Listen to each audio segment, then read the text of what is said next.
Walaupun gagal berlayar dalam pesta demokrasi pemilihan gubernur periode 2024-2029, nama Anies Baswedan terus dibicarakan di tengah kontestasi Pilkada Jakarta.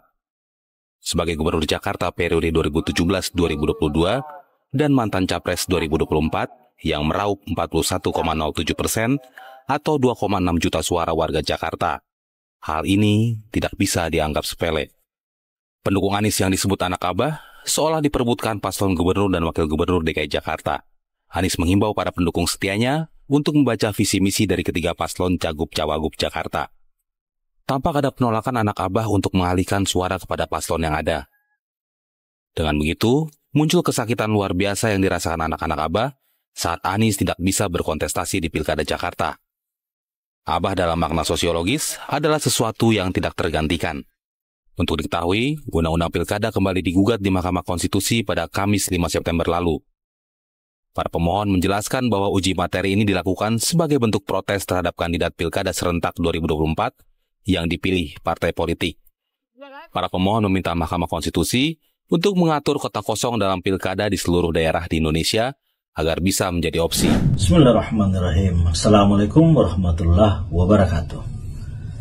Mencermati perkembangan Pilkada DKI Jakarta, yang mana ada sinyalemen terkait dengan dukungan Anies Baswedan.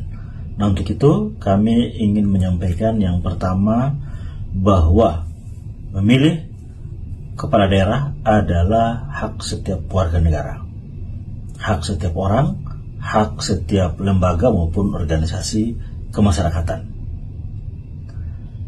Yang kedua, bahwa Anies Baswedan sampai dengan saat ini belum menyampaikan dukungan ataupun memberikan restu secara langsung ataupun melalui orang per orang ataupun melalui lembaga ataupun ormas kepada siapapun, termasuk kepada Ridwan Kamil.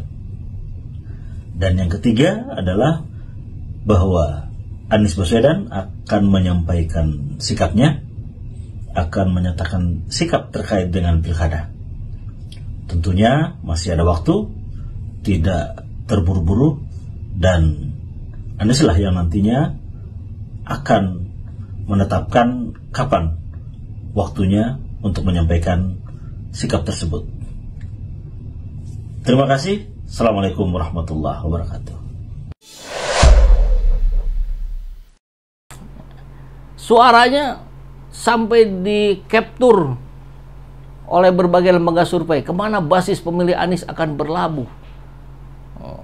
Ini berbagai lembaga survei beda-beda, ada yang 44, 43, ada yang 4 sama 44,5, 43, 44,5.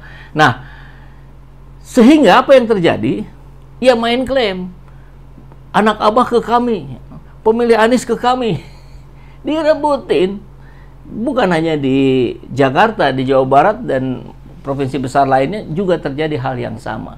Jadi saya kira kita pasti belajar banyak ya dari sosok seorang Anies Rashid Baswedan ini. Kayaknya powernya anak abah ini gak main-main ya.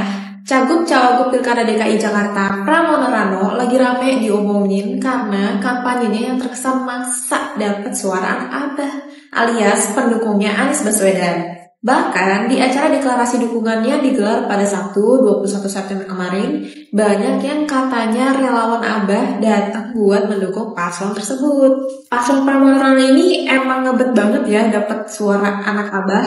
Bahkan jubir mereka, Ciko Hakim, juga udah bilang kalau timnya pengen banget dapat dukungan dari pendukungnya Anies. Nah, reaksi netizen beragam nih. Banyak yang ngerasa kalau mereka ini ngawur soal dapat dukungan dari anak abah. Soalnya sempat ramai juga nih kalau para anak abah yang asli justru menyerukan gerakan coblos 3 paslon alias gak mau dukung siapa-siapa. Tapi Rano Karno kedengarannya happy banget ya didukung sama relawan abah. Bahkan Doi bilang sekarang udah ngantongin 28% suara. Intinya nih, tim Pramono Rano siap buat lanjutin pembangunan Jakarta dan berharap bisa dapat lebih banyak dukungan dari mantan pendukungnya Anies. Nah, tadi kita bahas Fufu Fafa ya, yang sinyalemen kuatnya oleh BIN, Badan Intelijen Netizen, Karena kalau BIN Badan Intelijen Negara nggak keluar-keluar tuh. Budi Ari sampai pindah jadi Menteri Koperasi juga tidak memenuhi janjinya untuk menyampaikan siapa pemilik akun Bapak sebenarnya. Jadi disebut oleh BIN netizen, ya Gibran. Dan yang aneh, ini Kompas, ini berita terbaru nih, berita hari ini nih. Saya nggak tahu nih Kompas kok jahil juga ini. Cerita warga saat Wapres Gibran kunjungi kampung narkoba di Palangkaraya. Jadi ada sebuah kampung yang di era-era sebelumnya itu banyak pengguna narkoba, kurang lebih begitu ya, simpelnya. Kemudian ya sekarang sudah tidak lagi. Nah, ketika Wapres berkunjung ke sana, Kompas naikin judulnya gini: saat Wapres Gibran kunjungi kampung narkoba di Palangkaraya. Kenapa nggak disebut nama kampung yang aslinya? Kenapa nama kampung narkobanya yang disebut? Ada hubungan apa Gibran dengan narkoba? Ini pertanyaan saya. Apakah Kompas sedang jahil atau nggak sadar ya, keluar dari alam bawah sadarnya menulis ini, wartawannya, jurnalisnya, atau bagaimana?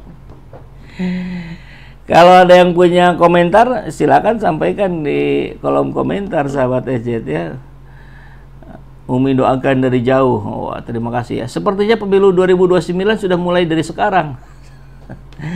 Iya, di Berangus ya, Tom Lembong ditahan. Kemudian Gibran setiap hari berkunjung, meninjau, bagi-bagi susu, bagi-bagi apalagi itu, bagi-bagi buku tulis dan sebagainya. Bahkan sampai ricuh itu. Di daerah mana ya, kita lihat ada kericuhan itu. Wah, udah kehapus ini. Udahlah, nggak apa-apa. Nah, harusnya pemerintah tak perlu lagi mengurusi Anies Baswedan. Anies Baswedan itu sudah rakyat biasa. Silakan aja Anda fokus pada tugas-tugas pemerintahan Anda hari ini. Ketika narkoba semakin merebak di mana-mana, ketika penipuan online semakin banyak korbannya, ketika judi online tertangkap orang-orang yang berada di lingkar kekuasaan, ketika para oknum polisi yang harusnya memberantas narkoba malah jadi pengguna narkoba, kan miris seperti Korps berita kepolisian ini. kembali tercoreng salah satu oknumnya. Kapolsek Sukodono Sidoarjo AKP Iketut Agus Wardana ditangkap anggota Bid Propam saat pesta sabu bersama 4 anggota dan seorang warga sipil. Pesta sabu dilakukan di salah satu ruangan di Mapolsek Sukodono pada Selasa malam. Usai ditangkap, Kapolsek bersama 4 anggota dan seorang warga sipil langsung dibawa ke Mapolda Jatim guna dilakukan pemeriksaan. Atas penangkapan Kapolsek Sukodono ini, Kapolresta Sidoarjo Kombes Pol Kusumo Wahyu Bintoro mengatakan atas perbuatannya, AKP Iketut Agus Wardana bersama 4 anggota terancam diberhentikan dengan tidak hormat. Memang betul ada yang diamankan dari polsek, salah satu polsek yang ada di Polresta Sidoarjo, ada yang diamankan. Ini beberapa orang diamankan oleh dari Bid Propam Polda dan sekarang sedang menjalani pemeriksaan. Selain Kapolsek ada beberapa anggota lain? Ya betul, ada beberapa anggota yang lain, ada sekitar 5 anggota dengan Kapolsek ya. Itu 5 itu anggota Polsek Sukodono semua? Iya, anggota dari Polsek, salah satu Polsek yang ada di Batam. Informasi yang didapat Kapolsek AKP Iketut Agus Wardana, pesta sabu usai mendapatkan narkoba dari salah satu anggota Sat Narkoba Polresta Sidoarjo. Mujianto Primadi, CTV. Tuh, dapatnya dari Sat Narkoba. Jadi, apa namanya, mengambil alih sebagai barang bukti. Barang buktinya dipakai. Luar biasa ini. Biasa di luar kayaknya ya. Ya, fokus juga lah pemerintah ya sama apa yang fenomena terjadi hari ini. Ini lihat nih. Ih, apa tuh? Jasa kilat gelar akademik UI. Emangnya bisa ya kayak gitu? Tapi udah ada testimoninya tuh. Bahlil Lahadalia. Wah, menarik sih ini. Coba kali ya, bisa dinego sampai jadi lagi. Luar biasa. Apa tuh? Ini tempatnya di kampus UI kayaknya ya. Dan mungkin dilakukan oleh BEM UI untuk mengkritik kampusnya yang dengan mudah memberikan gelar terhadap Bahlil Lahadalia S3 1,8 tahun. selesai. Aduh, ya sudahlah sahabat Asyad ya. Kocaknya negeri ini tentu bukan berarti kita terus tertawa. Ini tertawa miris kita melihat kondisi bangsa ini yang berharap membaik, tapi fenomenanya tentu kita apresiasi apa yang dilakukan kepolisian dengan menangkap orang-orang yang ada di Keminfo. Tapi di sisi lain ini menunjukkan busuk itu ternyata dari kepalanya.